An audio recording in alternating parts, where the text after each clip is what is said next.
good contingent of Rotarians show up to help with that. Lastly, the Downtown Business Expo is just after that on September 3rd. The Boathouse here from 5 to 8. Remember, that was a great success last year. Reserve a booth today. Call Scott or Justin at the club office. Thank you.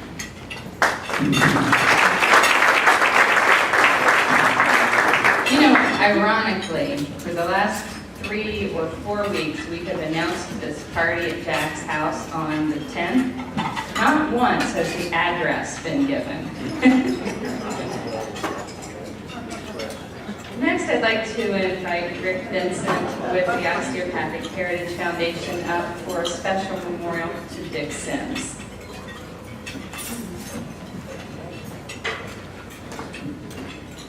The older of us in this room had the privilege to know Dick Sims. I'm sorry the newer and younger Rotarian may not have had that opportunity. He was certainly a gentleman, a loving family man, and a friend to many of us. By reading his obituary, which Scott included in the bulletin, you can see that Dick's life was wide and deep. He was a member and a leader in many organizations, locally, statewide, and nationally. A graduate of Ohio University, he was a military veteran, worked in public relations, business consulting, trade associations, and of course, Doctors Hospital, where I worked for him for 12 years and followed him as president. He worked for the hospital for over 40 years, and until his death, he continued to serve on the Hospital Development Fund Committee. Well known in the community, had a vast bank of contacts, enhanced significantly by his insistent desire to help others. Unless it was going to hurt someone, I don't know that Dick ever said no to a request. Dick joined Rotary in 1963.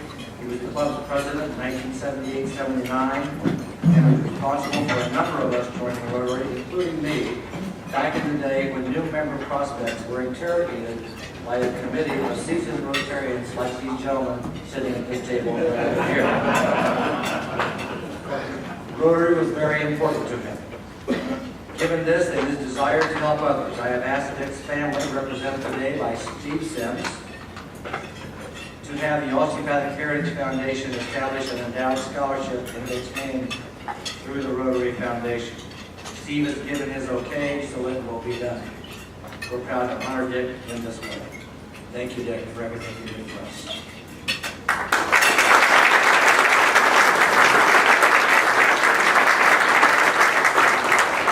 Thank you, Rick, and thank you to the generosity of the Sims family for this token. Thank you. We will guard it safely and make sure that it's endowed properly in his memory. Next, we have committee and other meetings. The International Service Committee will meet in the Scioto Room. The co-chairs, if you'll stand please, are Travis Casper with World Unity Now and Steve Weiler with Huntington Insurance. That's all for committees this week. Is everybody hear me okay? Have I got this microphone adjusted? Okay, great. President CK in his changing of the guard mentioned a program that he was very excited about instituting this year. And then on the day that it was to be rolled out, he chose not to be here. So I'm going to muddle my way through explaining this program and just realize that this is sort of President CK's dream and something that he's really worked to bring about. A few years ago, as you know, we relaxed the attendance requirement, and Rotary International focused on engagement in addition to attendance. And every year we do like to honor all of the members who have gotten perfect attendance each year. But what we really want to begin also recognizing and encouraging and then giving some formal recognition of at the end of the year is engagement. And so we have worked out a program called Touch Points. And you've heard these discussed over the last few years as the keys to Rotary, or, you know, I don't know, different things. The CK really coined this phrase, touch points. So we are going to start, there is a flyer on your table table on everyone's seat, which explains a little bit about the Touch Points program. And at the end of the year, those who have perfect attendance, along with those who have perfect engagement, which constitutes 52 touch points that you have gathered over the course of the year, will be recognized in a joint presentation from the president. If you go, we've developed a way for you to log your self-points, and Scott is going to show us over here. If you go to the Rotary's website, which is columbusrotary.org, up in the very top right corner, you'll see touch points. If you click there,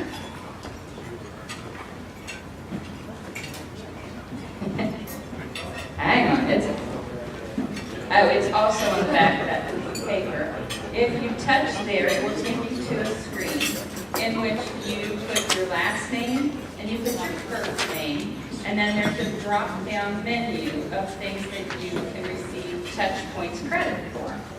Those things include chairing a committee, participating in a social event, donating to the foundation, donating to RI, and for different activities, you get different points. And the other clubs have been tallying touch points for a while. They haven't, thanks to Doug Gowdy, we figured out how to do it online, so Scott didn't have to sit with a piece of paper and a tally sheet.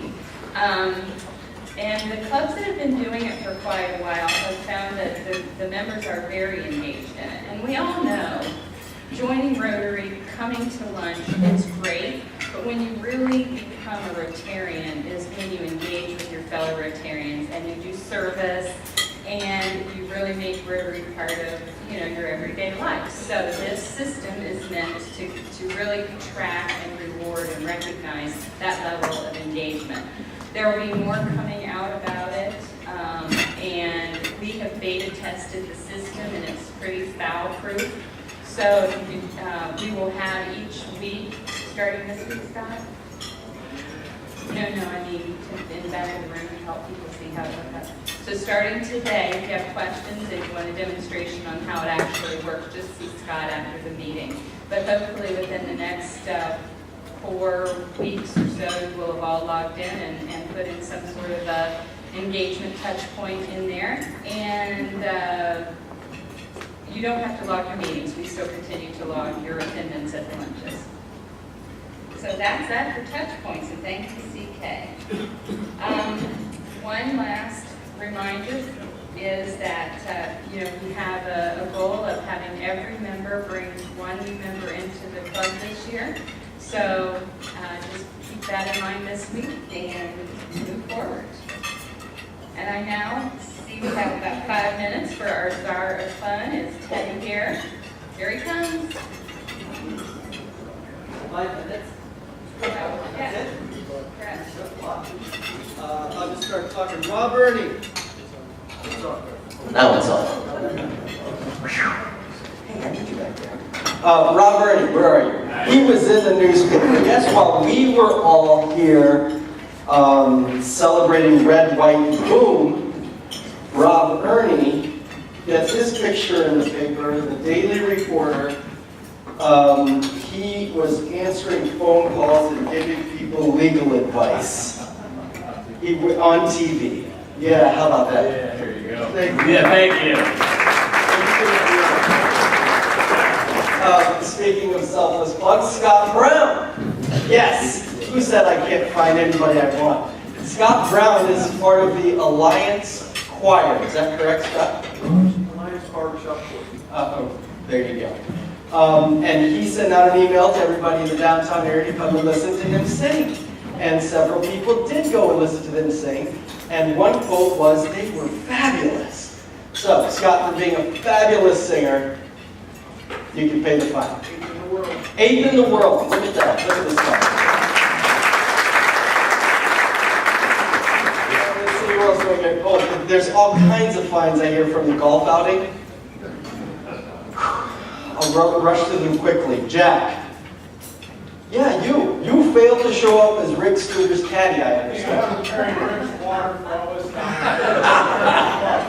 Stephanie Osmond, if you're not here, well, pay next week. Stephanie is great. There you are. Oh, I made a natural birdie on number 11 from 175 yards. Good job.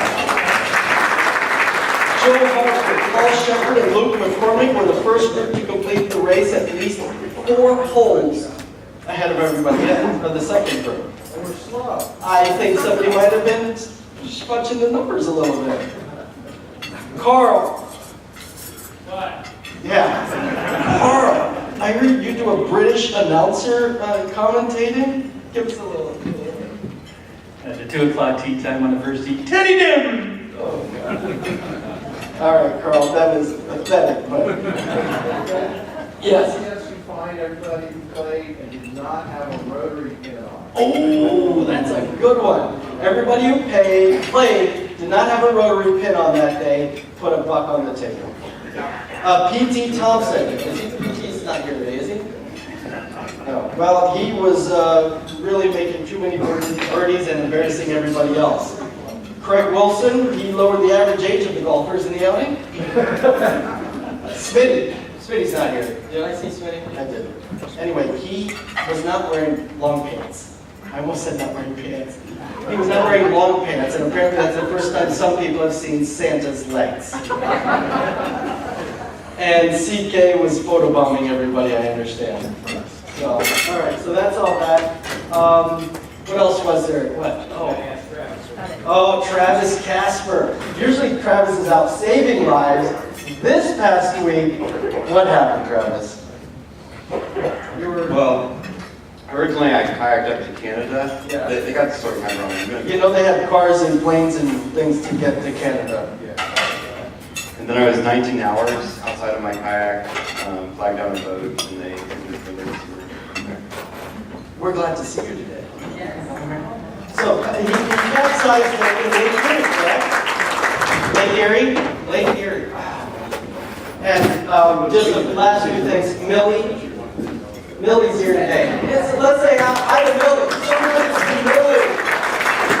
And a couple other guys, Joe Davis, Bob Smith, it's so great. I heard somebody said they saw you hustling on in this morning. It's very nice to see you today. Thanks, fellas. That's it for today. Okay, one last. If you're wearing your Rotary pin, please stay seated. If you're not wearing your Rotary pin, please stand up, reach in your pocket, and get $1 out and put it on the table. Come on, stand up if you're not wearing your pin. $1 on the table.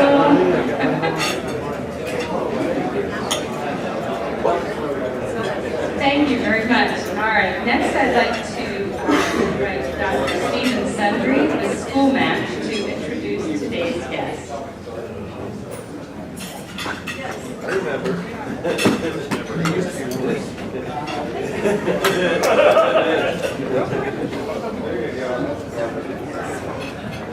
I wore my pin.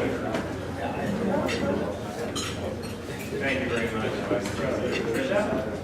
Fellow Rotarians and guests, it's a great pleasure to introduce Ohio Board of Regents Vice Chancellor for Academic Affairs, Dr. Stephanie Davis, to you today. Dr. Davidson received her undergraduate degree in audiology and speech sciences from Michigan State University before earning a PhD in audiology and hearing sciences at The Ohio State University, where she also earned a master's degree. She joined the Ohio Board of Regents in 2007. As we know, the Board of Regents is a cabinet-level agency for the governor of the state of Ohio. The agency's main responsibilities include authorizing and approving new degree programs, managing state-funded financial aid programs, and developing and advocating policies to extend higher education contributions to the state and the state's citizens. The agency seeks to make college more affordable for all Ohioans and to drive economic advancement through the state's networks of universities, regional campuses, community colleges, adult workforce, and adult education centers. Current efforts include improving statewide commercialization among university research and business communities, and developing ways to accompany and accomplish the goal of graduating more students and encouraging them to remain in Ohio after graduation. Dr. Davidson served as interim chancellor in 2013, prior to Chancellor John Terry's appointment. Before joining the Regents, she was an Ohio State University faculty member in the Department of Speech and Hearing Science. She continues to involve herself in the American Speech, Language, Hearing Association, where she has served as an accreditation site visitor and on its board of directors. She is currently a member of its board of ethics. Please help me welcome Dr. Stephanie Davidson to Columbus Rotary.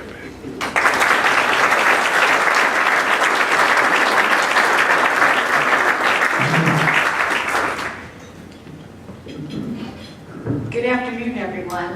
Thank you for that very nice introduction.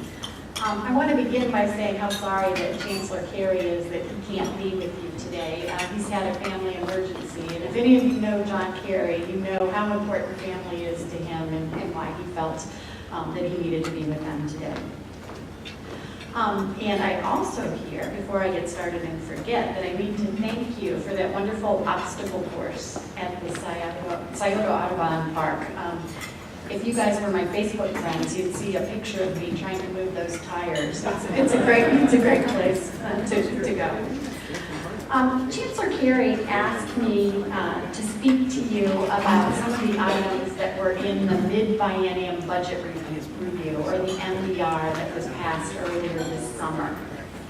He thought you would be interested in what we're doing to support higher education in the state.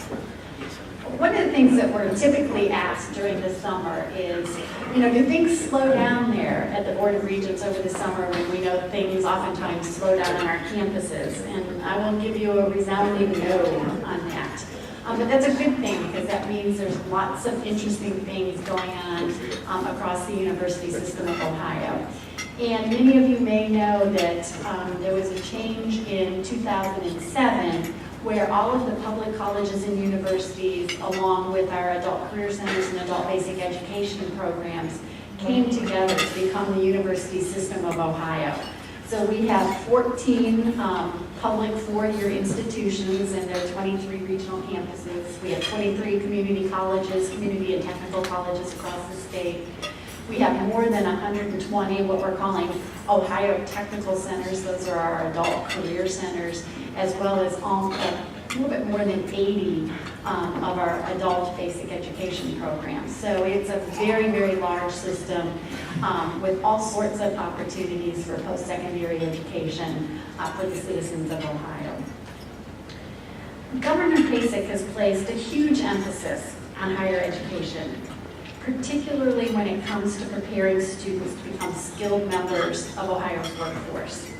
As a result, many of the items that were in the MBR were related to higher education. One of those items, which the governor, the legislature, and our campuses are very, very passionate about, relates to better serving our veterans and service members.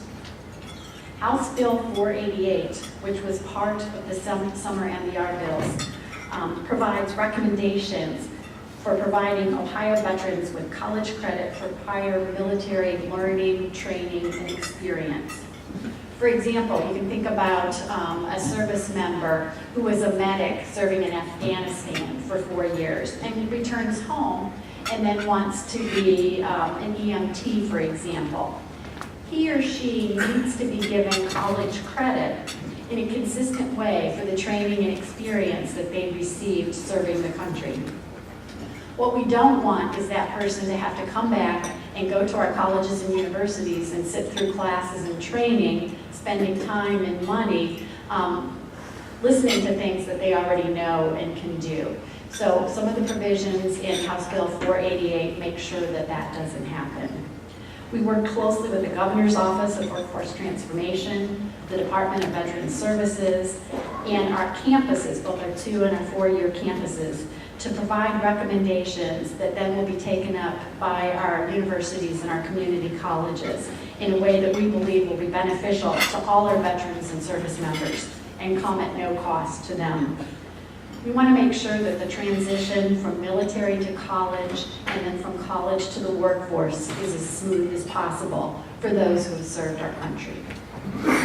To accomplish this, the Board of Regents has organized a military strategic implementation team that is working with a very aggressive timeline to ensure that all of Ohio's public institutions are prepared to move forward with the recommendations and requirements of House Bill 488.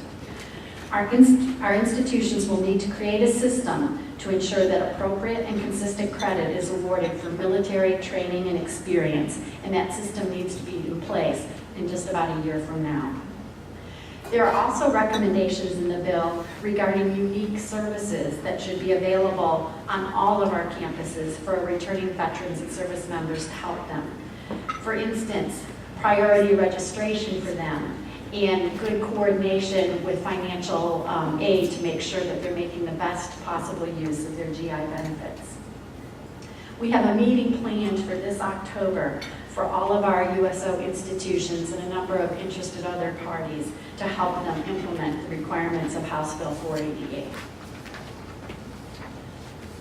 Another aspect of the MBR that you may have heard about is Ohio's performance-based funding system.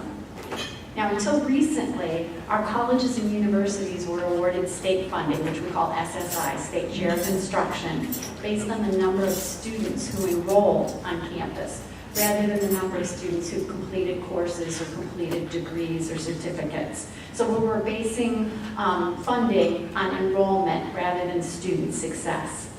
Performance funding changes that. The performance funding formula awards state funding to institutions based on success rather than on simple enrollment. This was signed into law for our 4-year universities in June of 2013, about a year ago, so they've been at it for a year. Over the past year, Ohio's community college presidents came together to propose a new funding formula based on student success at our 2-year schools. And this formula was part of the summer budget bill that just passed. It replaces the outdated formula that rewarded colleges for merely signing up students rather than rewarding them for a successful transfer or successful completion of degrees and certificates. Ohio now leads the nation in incentivizing its public colleges and universities to ensure the success of their students. With this formula now coming into play for our community colleges, Ohio transitions to a higher education funding formula for all public institutions that is almost entirely based on performance and student success. Now, while Ohio has some of the best institutions of higher education in the world and a huge variety that I spoke about at the beginning, only about 36% of the adults in Ohio actually have a college degree, a figure that does not nearly meet the needs of our economy. That shortage of qualified workers places Ohio at a competitive disadvantage when we look at the rest of the nation. Most experts agree that across the country, by 2025, about 60% of the population is going to need some sort of degree, an associate degree or a bachelor's degree or a graduate degree, or a post-secondary certificate, such as a technical certificate, in order to meet workforce demands. And Ohio's number at 36% falls far short of that. This is why attainment of degrees and certificates is such an emphasis of the governor and our office, because it's so important to the welfare of our state. Aside from incentivizing our colleges and universities through performance funding, the Board of Regents is also working on a number of strategies to provide lower cost pathways for our students, because we know that a skilled workforce is the result of giving more students the opportunity to complete degrees and certificates at an affordable price. One way that we're creating a lower cost pathway is through a robust and effective system of dual credit in the state of Ohio. Dual credit opportunities occur when high school students enroll in college and take courses that count for both high school and college credit. The summer budget bill included the Chancellor's recommendations for Ohio's new dual enrollment system, College Credit Plus. These recommendations, which go into effect next school year, the 2015 and 2016 school year across the state, will result in more options for students to earn college credit while in high school, thereby shortening their path to a degree and their cost for a degree. In developing the College Credit Plus recommendations, the Chancellor convened representatives from both higher education and the K-12 community.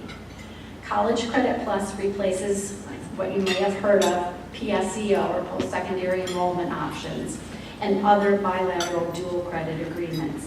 And it replaces them with a consistent, clearly defined system of dual credit in Ohio, which provides flexibility based on local needs, a transparent and equitable system of funding for dual credit, clear guidelines related to program quality, and greater access for student populations that have not taken full advantage of dual credit opportunities in the past. The recommendations require our public high schools and our public higher ed institutions to participate, and they allow private high schools, homeschooled students, and private colleges and universities to participate. Funding for the College Credit Plus program will be based on a per college credit hour model with maximum and minimum per credit hour charges. High school and higher education partners negotiate or can negotiate a per credit hour amount within the maximum and minimum range, depending upon the local needs and the environment for the students. Quality is ensured by requiring that the course is included in the college or university's catalog, and the credit that's earned applies toward a specific degree or certificate. Course instructors must meet faculty credentialing requirements, and students must meet admission and college readiness criteria set by the participating college or university. The College Credit Plus program requirements ensure that college credit is available to all students who are ready for it across the state, and that no cost options are available for all of those students. It also requires that adequate information about College Credit Plus program is provided to students and their parents. Another way to control the cost of college is to moderate tuition increases. In the state budget passed in 2013, Governor Kasich and the legislature limited in-state undergraduate tuition and general fee increases to no more than 2% per year at the universities, or no more than $100 per year at our community colleges. While some of the colleges and universities went ahead and increased their tuition to the cap, many others took the opportunity to stay below the cap or even freeze tuition. And in the case of some of Ohio's private institutions, they even lowered the cost of tuition. To build on the progress and keep Ohio's colleges more affordable, House Bill 488, which again was part of the most recent MBR, provides Ohio's community colleges with the option of giving their students a guaranteed tuition rate that would apply throughout their time on campus. Under this provision, the Chancellor will have the authority to establish guidelines and approve requests for tuition guarantee programs for community colleges. This is similar to the authority that the Chancellor was given for four-year universities back in 2013. This cost predictability will give families the ability to plan their finances more effectively while encouraging students to stay in school until their degree or certificate is completed. Two of our community colleges, Lorain County Community College and Cuyahoga Community College, will be offering 3-year tuition guarantee programs starting this year. And next year, Ohio University will be the university system's first 4-year school to offer a tuition guarantee. Governor Kasich has also asked us to promote Ohio as a post-secondary destination internationally and to enhance Ohio students' exposure to global opportunities. Through House Bill 484, the Chancellor was charged with designating a post-secondary globalization liaison to work with the institutions of higher education, other state agencies, and representatives of the business community to coordinate a state-level approach to enhancing Ohio's post-secondary globalization efforts. Many institutions of higher education within Ohio have exemplary international programs, which invite students from abroad to earn a post-secondary credential here in Ohio, while sending Ohio students to expand their education in almost every corner of the world. Ohio's colleges are seeing record numbers of international students. As a result, our own Ohio students are gaining valuable exposure to cultures and practices from around the world. Having these international students in Ohio and having them potentially stay in Ohio after graduation presents a tremendous opportunity for our state to enhance its workforce to meet business demands for highly skilled workers. Through House Bill 484, the Ohio Board of Regents seeks to further expand Ohio's international post-secondary visibility and to improve efficiencies and leverage economic and workforce development potential. The Chancellor will be submitting a report to Governor Kasich in the General Assembly by December 31st of this year. We continue to work to connect students and businesses in a way that provides students with meaningful work experience and a more valuable learning opportunity, while giving businesses a chance to work with students who could potentially become productive members of their workforce. This fits right in line with Governor Kasich's Workforce Development Initiative. Ohio Means Co-ops and Internships is an investment of state dollars from casino licensing fees and private dollars through a required match to the grant to increase the number of co-ops and internships for employers and students in key industries, to close the skills gap, increase student completion, and give Ohio a competitive advantage in the global marketplace. The funds have been awarded to build the capacity of college and university programs to engage more students, more businesses, and more faculty members in co-op and internship programs. Studies show that students who engage in co-ops and internships complete their degrees on time with less debt, better grades, and better job prospects. It's hoped that at the end of this grants program, co-op and internships will become a core part of every institution's offerings, that students will seek these opportunities as a matter of fact, and that businesses will see this as an opportunity to become talent investors rather than talent seekers.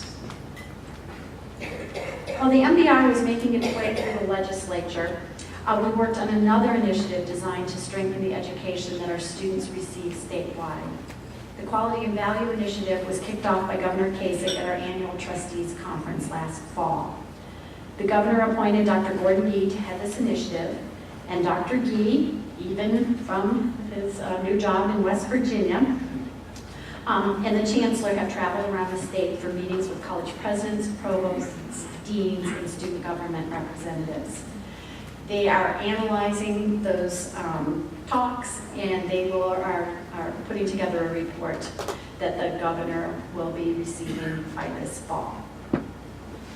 And finally, we want our students to get the best post-secondary education possible, and we want them to succeed years after earning their degree or certificate. To help them in their search for the job and career field ideally suited to them, the Ohio Means Job website has been revised. The site now includes a number of features designed to help both students planning their careers and employers looking for skilled workers to fill their jobs. Individuals from our office and from the Department of Job and Family Services will be doing regional visits to campuses across the state where they will demonstrate the new website, all the features of the new website to college and university presidents, faculty, staff, students, and local businesses. So we're hoping that that's going to be a great thing for both the students and the businesses in Ohio. I think I'm going to stop there, knowing the timelines, and open it up for a few minutes for any questions that you might have. I'd like to know a little bit more about performance-based, because if you're just getting a grade, then it can be very controversial to pass it. Right. On the other hand, if it's high tech or whatever, then it's a state university, there's not valid. Right. What it is, there are broad guidelines or broad increases for people in STEM fields. So we know that we need a STEM workforce. So there is advantage to graduating students in STEM. So rather than picking specific areas, I think it tends to be more broad industry.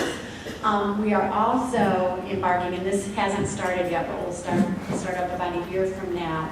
We're going to start incentivizing certificates, one-year technical certificates, and even shorter-term certificates, because we know that when adults return to college, oftentimes they're looking for a relatively short program that has, big potential for getting them a good job, and oftentimes they come back for certificates. So we are defining the universe of technical certificates, and I believe the Governor's Office of Workforce Transformation is very interested in working with us to match what employers are telling us across the state as to what skills that they need. And so it's likely that a subset of those certificates will be getting some additional incentive based on what businesses are telling the Governor's Office. Yes, are the grades of the international students thrown into the overall bell curve, which will be used to determine the successful completion of students' curriculum? I think the international students will be. I would, and I'm not sure that most university faculty are only grading on a bell curve anymore. I think we're moving more towards competency-based education and actually measuring what the students know and can do. So it doesn't necessarily mean, doesn't matter if every student can meet those particular outcomes, then they can pass the course. Or if no student can meet the outcomes, then they don't. But I think we're tending to get away from that traditional bell curve that assures that some people are going to succeed and some people are going to fail. You said earlier that 60% of the graduates high school had advanced degrees nationwide. No. If I said that, I didn't mean that. I said most, yeah. Oh, the question was, do 60% of high school graduates across the nation have degrees or certificates? And if I said that, I didn't mean that. What we know is that most national experts are saying that 60% of our workforce nationally, and in Ohio it's right about the same, it's about somewhere between 57 and 60% by 2025 are going to need degrees and certificates.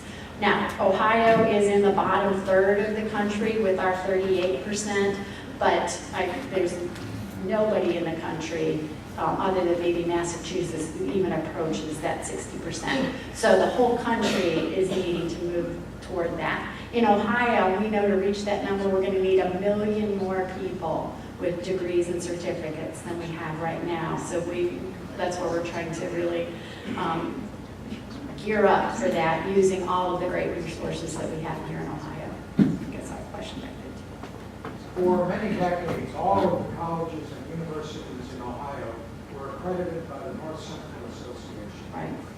Now we have a number of universities, mostly branches of national for-profit universities, that are not accredited by the North Central Association. Right. What is the Board of Trustees doing to assure the quality of those institutions?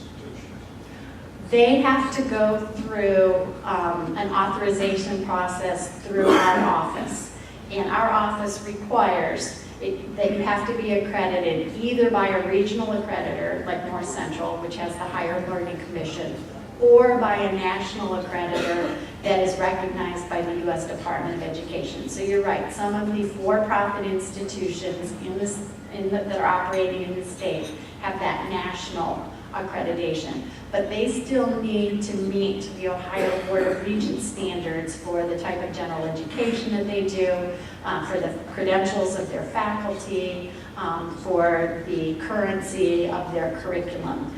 So it is a different type of accreditation, but they do have to meet our standards, which assures a minimum level of approval. We only get involved with those for-profit institutions if they're offering degrees at the bachelor's level or above, or if they're offering associate degrees, that they want their students to be eligible for state funding. So, but we do have a check on those. What percent of state funding is